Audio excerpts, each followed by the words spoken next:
Hello YouTube.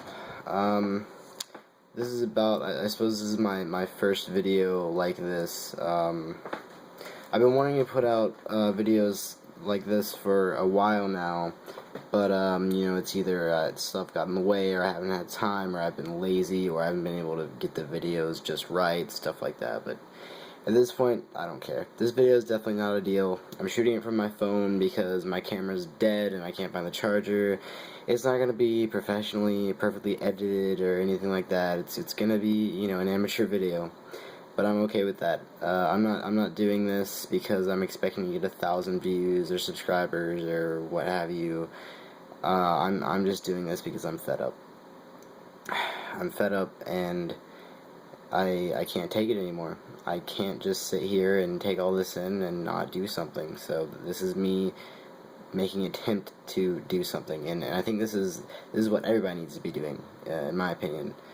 You know, we need to be speaking out more. You know, we need to really be getting involved and being active. You know, actively detesting this stuff. It's critical now more than ever. Anyways, so this video is about the Kelly Thomas trial.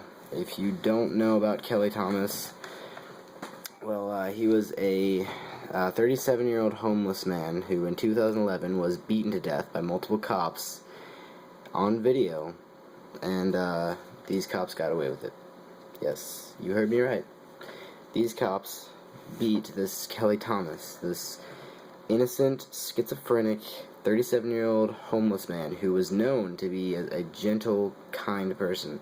They beat him to death on video and got away with it. These two cops that were tried, although there were multiple cops in this incident, only 2 of them were tried, and those 2 got away with it. One, Jay Cicilline, I hope I'm pronouncing that right, and one, Manuel Ramos. These 2 policemen beat an innocent man to death on video and were acquitted. and it's ridiculous. You know, I mean, you look at something like the Trayvon Martin case. You know, 2 people, you know, a teenager and a grown man, who got in a fight, and one of them was bashing the other's head against the pavement, and the other one took a gun out and shot him, and he was acquitted for self-defense. And not that I'm taking sides with George Zimmerman. I don't like George Zimmerman any more than the next guy. But you look at that case and you see that, you know, how the media blew it up so much, how the president even made a speech about it. There were talks of riots.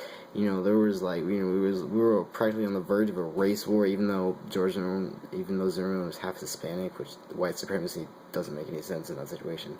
That's besides the point. I'm getting beside myself.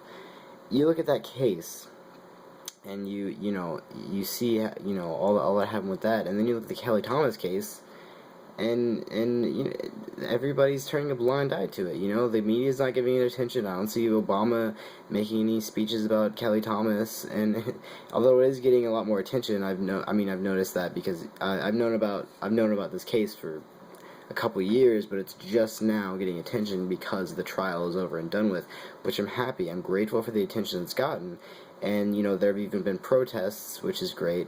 You know, peaceful protesters getting arrested for exercising their rights to protest and to peacefully assemble, getting arrested for protesting this. And it's funny because these protesters are getting arrested, and yet these cops that literally murdered somebody on camera are not.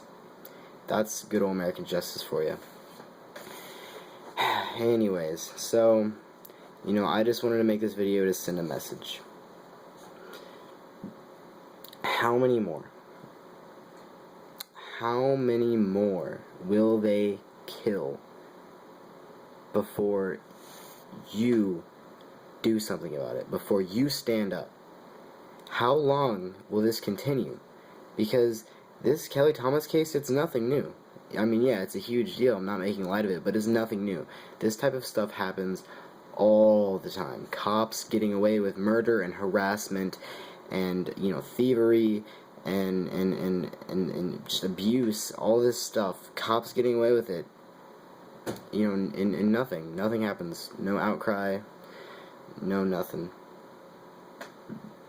And at this point in time, it's absolutely critical that we are doing something about it, you know? At this transition phase, this, you know, this paradigm shift where we're plummeting we're spiraling into this fascist police state, and nobody's doing anything about it. You know, I ask you, do you think fascist totalitarian police states are formed overnight? Do you think one day Hitler just waltzed into a position of power, and next thing you know, 6 million Jews were dead, 5 million other minorities, and all the citizens were suspended of their rights? Do you think that just happens overnight? No. No, it's a transitional process, and America is clearly going into it. You know, we might not be feeling its full extent right now, but believe you me, we will. So right now you might be thinking to yourself, it doesn't affect me, I don't care. I can be spied on, you know, I have nothing to hide, you know, and I see other people getting abused and killed and all this by law enforcement, but, you know, I'm just sitting pretty watching my Fox News or CNN, and I'm fine right now, so I don't care. Well, that is the most dangerous mindset you can possibly have. That is the mindset of every citizen, of every fascist police state there ever was. You know, it doesn't affect me right now, so I don't care. I'm not going to do anything. That is so dangerous, because that is the gateway to totalitarianism. And then the next thing you know, it's going to affect you, and you're going to wish you had done something about it. It's going to happen, believe me. Anyways, so yes, I mean, how many more, you know? How long will this happen? Will this continue before we start intervening? You might say, well, not every cop is bad, and you're right. Not every cop is bad. But even those supposed good cops that witness bad cops doing bad things, when they do nothing about them, when they do nothing about it, they're nothing more, you know, they're nothing better than the bad cops. That makes them bad cops.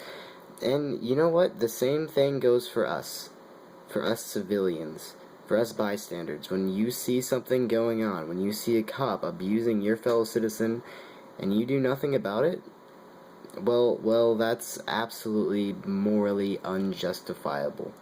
That is wrong. That's disgusting. I don't care. You know, if you see two civilians, if you see a civilian abusing another civilian, do something about it. The same goes for if you see a cop doing it. It's the same thing. The only difference is that badge and that blue suit. But they're still people, they're still just as susceptible as corruption, and you need to be doing something about it. It's so critical right now that we all intervene when we see stuff like this. You know, the hottest places in hell are reserved for those who, in times of great crisis, maintain their neutrality. You know, we can't just keep letting this happen.